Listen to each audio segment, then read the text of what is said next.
Does Aglianico really deserve the moniker the Barolo of the South? I'm gonna pit some Taurasi against an Aglianico del Vulture. That's all coming up. Hello! Welcome back to Exotic Wine Travel. I am your host, Matthew Horkey. Welcome back to the show where we help you drink adventurously so you can expand your palate and expand your mind. And we're going to be expanding palates and minds today with the red grape Aglianico from southern Italy. Aglianico is considered to be one of Italy's greatest red grapes, but it doesn't really have the cachet or the brand name like Sangiovese or Nebbiolo. We're going to hopefully change all that today. At its peak, Aglianico is capable of producing rich, complex, age-worthy wines to rival those grapes. But you know what? There's a lot of really subpar examples, and I think that's what gives the grape a bad name. Aglianico is a red grape that flourishes in volcanic soils, probably most famous from Taurasi in Campania, and also Aglianico del Vulture in Basilicata. You'll also find it in Puglia. I think you might find a little bit in Calabria as well. You know, the well-regarded wine writer Ian D'Agata, the author of Wine Grapes of Italy, even said, along with Nebbiolo and Sangiovese, Aglianico is generally believed to be one of Italy's 3 best wine grapes. But in my opinion, it is far more. Does it really deserve the moniker the Barolo of the South? I don't know. I think it's because the grape has high tannins, high acidity, late ripening, just like Nebbiolo. But with bottle age, the two wines can start to resemble each other. If you don't know what Barolo is, you probably do if you're watching this show. One of the great wines of Italy, one of the most coveted wines of Italy in northwest Italy. Piedmont made from the 100% Nebbiolo grape wines with big-time tannins, perfumey, floral, just really beautiful wines. My story for Aglianico is a little bit different. It's a grape I really tried to like. In theory, I really wanted to like it. You know, I tasted lots of examples. I even judged a few flights and competitions, but nothing really spoke to me until we were out in Singapore out at dinner and we ordered a 2002 Feudi di San Gregorio Piano di Montevergine in Taurasi Riserva. I know, Italians and their wine names. Obviously 2002 had some age, and I remember putting my nose in the glass and saying, oh wow, had some of these tarry notes, had some of this tobacco. It really, to me, smelled a little bit like a Barolo. Just a few days after that, I did a big blind tasting of Barolo from Castiglione Filetto, and then just a few days after that blind tasting, I had another blind tasting where I smelled the wine, I tasted the wine, I could have swore it was Barolo, and then when it was revealed, it was a Mastro Berardino Redici Taurasi with some age on it, and that's the first time I really got it. In wine, you have these aha moments. That's why you have to keep trying things. The two regions where the grape is probably most well known are Taurasi, like I said, in Campania, and Aglianico del Vulture in Basilicata. In Taurasi, the wines need to be at least 85% Aglianico. You can blend other stuff into it. In Taurasi, you'll see wines that are just labeled Taurasi, which need to be aged for at least 3 years after the harvest, 1 in oak. And then you'll also see Taurasi Riserva, which needs to be aged for 4 years, 2 of those in oak. Aglianico del Vulture, you'll see that DOC. Those wines can be released 1 year after the harvest, unless they say Aglianico del Vulture Superiore. That means they need to be aged for at least 3 years, 1 of those in oak. And then beyond that, you'll see Aglianico del Vulture Superiore Riserva, which are aged 5 years, at least 2 in wood and 2 in the bottle before release. I know, Italians and their appellation rules.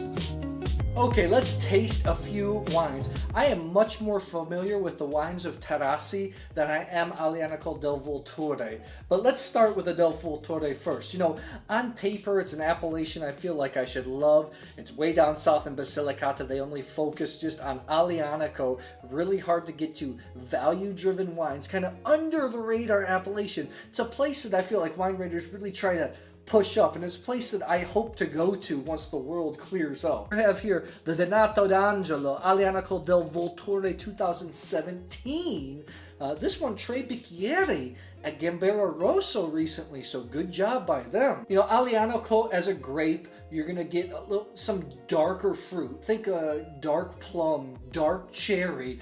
Sometimes when the wines are too overdone, they can become a little bit too jammy or pruny. This one's a little bit different.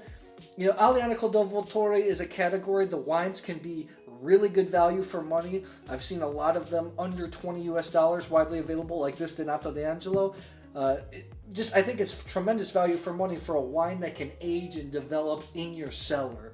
In general, the wines from Aglianico del Vulture that I've had are a little bit more softer and more finessed, but I've also had a lot of poor examples too. This one's a good example. This one you're going to get smoked meat, almost like beef jerky type flavors, red plum, sweet cedar, tobacco type notes.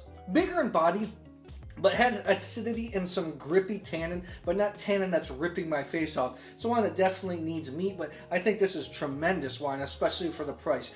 Tenuta d'Angelo also makes a lower level Aglianico del Vulture called Cavalier, and I've seen that wine for under 15 bucks. I don't have it because I drank it all. I think that's tremendous value for money. It's an exceptional wine. It's something that I think I would buy by the case and throw it in my cellar. Let's move on to some Taurasi, and this is a brand new producer I don't know very well, Bellaria. This is the Taurasi 2012. This is the current release, so it's a wine that sees significant age. Now, like I said, I've had some beautiful aged Taurasis that really taste and smell like Barolo, but when young, I don't feel like Taurasi gets it. It really needs bottle age to develop those notes. On first smell, this is a big wine. You can smell the wood. There's wood, but it's well integrated. This is a little bit more darker fruit, a little more plum. There's still some smoked meat type flavors, tobacco. Wow, I have to say, I tasted this wine weeks ago, with my Corvin. Put it away. I'm tasting it right now, and it tastes better than I remember, actually. Really good wine. Full body, a lot of fruit. Ooh, and the tannins hit really hard. This is a wine that you need a lot of braised meat, some steak, some kind of food, or cheese, or sparkling water, something to wash your mouth out. I'm surprisingly good wine. Beautiful label, too. Oh, I had to get up. If you're drinking wines like this, you need some sparkling water to refresh your palate. Next up, we have a producer, Tenuta Cavalier Pepe. This is the Operia Taurasi 2014. Not a great vintage in Europe, but this wine is surprisingly good. Like I said, I tasted all these wines prior to this. That's why I wanted to quality control check so I show you the right stuff. This one is a Southern Italian red through and through. I feel like it's a little bit more traditional tasting than the Bellaria, which is a little bit more modern. Sweet cedar for days. I don't know about you. I used to shed cedar trees with my dad when we would chop wood, all types of wood, and that smell really stuck with me. Chewing tobacco. This is even more of a red cherry, not a black cherry type flavor. Really complex wine. More medium bodied, more under control than this wine. The tannins are still hitting hard. They're not as big as this wine.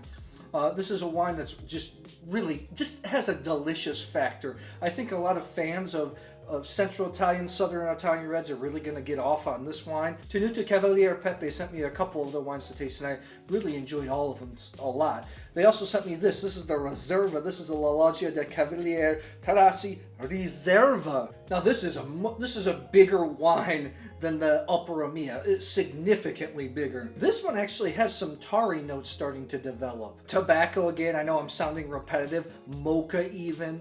A really complex wine. Even a little bit of smoke. Full body rich. Sometimes I don't always agree with taking the top wine of the steak, because sometimes they're just too concentrated, too overpowering, too much wood. But I definitely see a step up in this wine. Both are outstanding wines. Really, this is a good showing. Thank goodness this is a good showing of what Aglianico can do. I think the problem with Aglianico, like I said, there's a lot of poor examples being made, and when you hear the moniker, the Barolo of the South, you expect it to taste like Barolo, and Aglianico to me doesn't when it's young. However, as it starts to gain bottle age, as you start to put 10, 15 years on it, that's when you start to develop the tar notes. And since the acidity's still there, and since the tannins are pretty tight, I can really see why people say it's the Barolo of the South, even though that irks a lot of Southern Italians. They might want to say, you know what, Barolo is the Taurasi of the North. I think one place where Aglianico del Vulture and Taurasi is a little bit different than Barolo, for me at least, is Barolo has, when it's great, has these perfume and flower notes that make it just really a pretty wine. So I'd like to know, do you like Aglianico? Do you have any favorite producers? Drop it in the comments below, and I will see you at the next episode.